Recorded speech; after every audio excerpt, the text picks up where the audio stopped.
Have you ever tried to change a habit, to change a way of thinking, to change how you felt about something, to, for example, start speaking slower, start a behavior or stop a behavior? Have you ever tried to do that? If so, you know how difficult that can be. So in one of our other videos, we talked about 3 reasons why it can be so difficult to change. My name is Michael Williams, and in today's video, I'm going to do 2 things for you.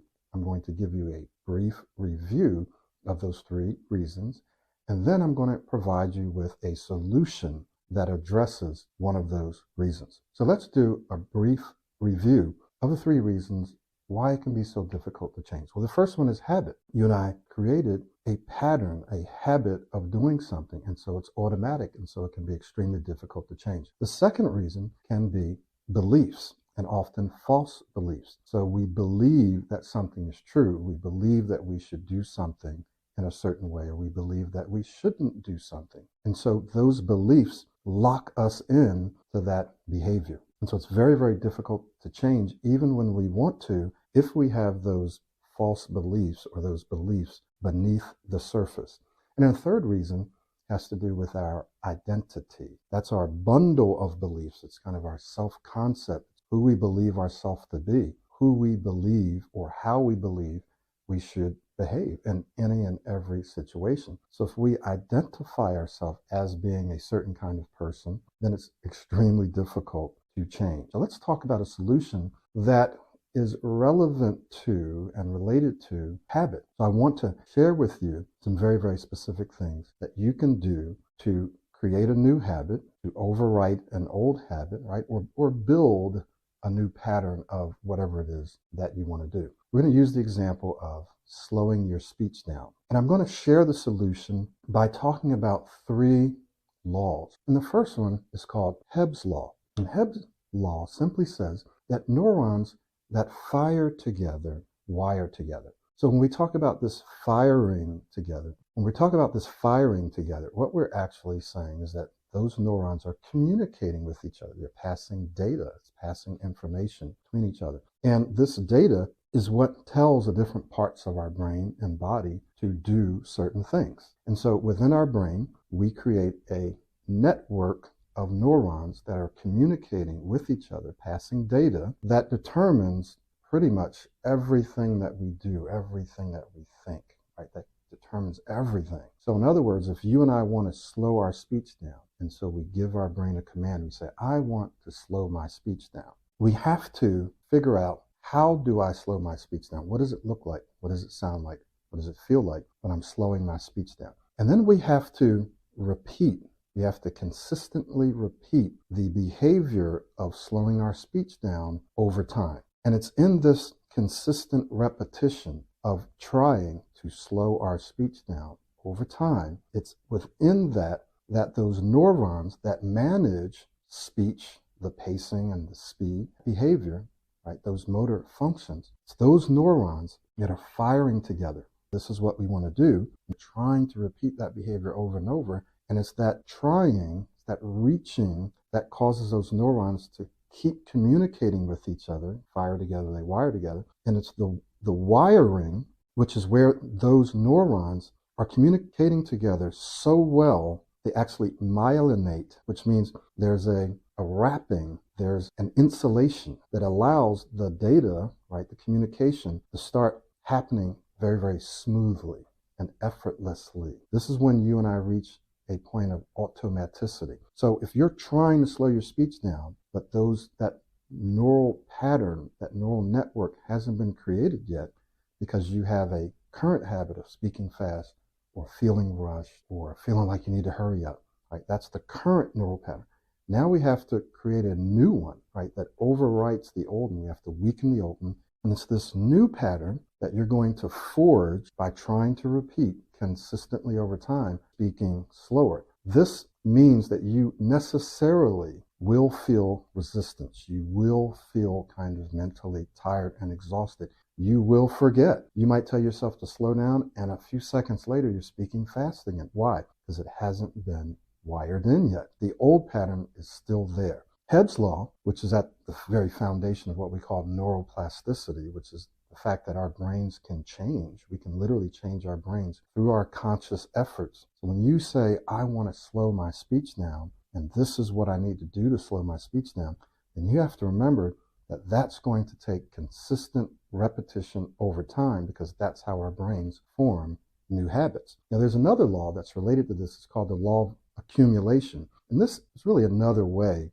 of expressing Hebb's law. And it says that everything that you and I do accumulates. So as you and I tell ourselves to slow down, as you and I try to slow our speech down, as you and I create more and more opportunities and experiences of trying to slow our speech down and of slowing our speech down, all those experiences begin to accumulate. They begin to build up, and they keep building up until one day, all of a sudden, you find that you are consistently and automatically speaking slower than you used to. So this is very important to remember Hebb's law and this law of accumulation. If you're not out there creating and building up experiences of you trying and of you practicing and telling yourself to slow down and forgetting and remembering, right? You keep doing that, but after a while, you don't forget as much. You remember more, you're able to do it longer, and you don't forget as much until it starts becoming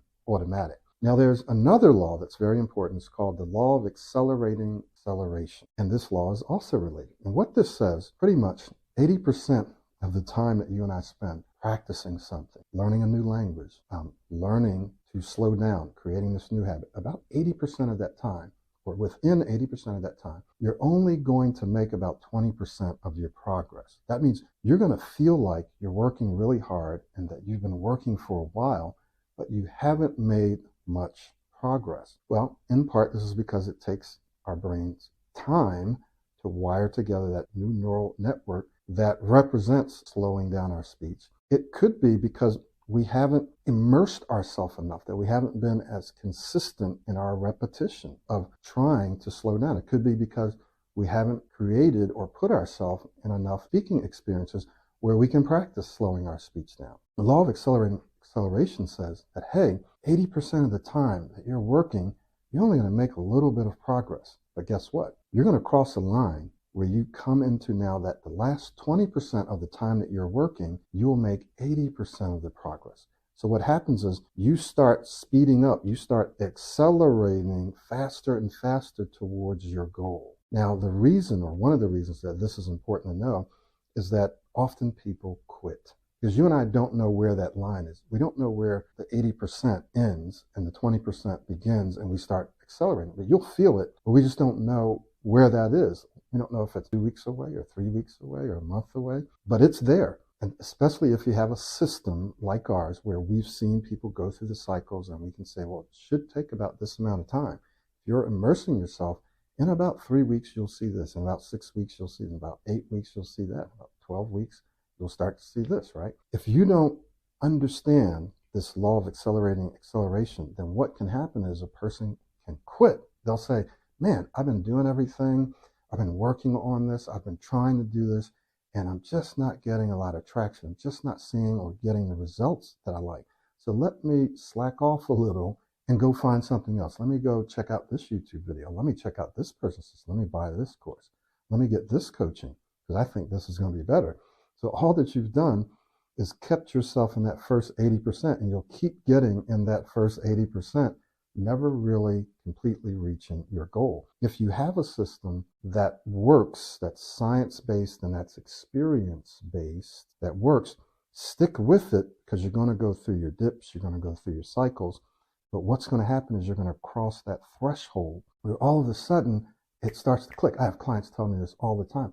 Wow, it's just clicking now. I'm really starting to get it. It's becoming easier. It's becoming automatic. Or I'm not negatively anticipating at all.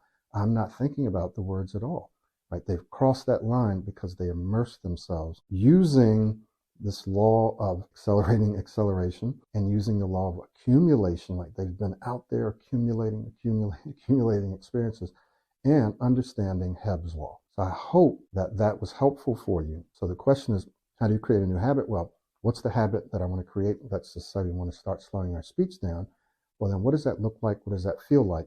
Okay, now let me start to practice this over and over, understanding, and I'm going to remember, forget, remember, forget. I'm going to feel resistance to it, might not even want to do it, might even have some beliefs about it, which is why I shouldn't do it, why it might sound strange. I got to keep doing it. And because of Hebb's law, because of the law of accumulation, that the more I accumulate and the faster I accumulate, the sooner I can get past that 80% and get into that law of accelerating acceleration, where I now move into the 20%, where I start to speed up and move faster and faster towards my goal. Thank you so much. If you like this video, like it, share it. If you want to work with me, work with us one-on-one, which will accelerate your progress often by more than 10 times. When people work on their own, often it takes them 10 times longer, years, to get to the same place that they can get to with us in just a few months. You want to upgrade your career, you have interviews coming up, you have important meetings, presentations coming up. You're going to want to work with us because we're going to help you become an excellent speaker, and we're going to help you take your career as well as your social life to a whole nother level, where you feel free, where you feel calm, where you're confident that you can say whatever you want to say, whenever you want to say it, and exactly how you want to say it. Thank you so much again. My name is Michael Williams. I'll see you next.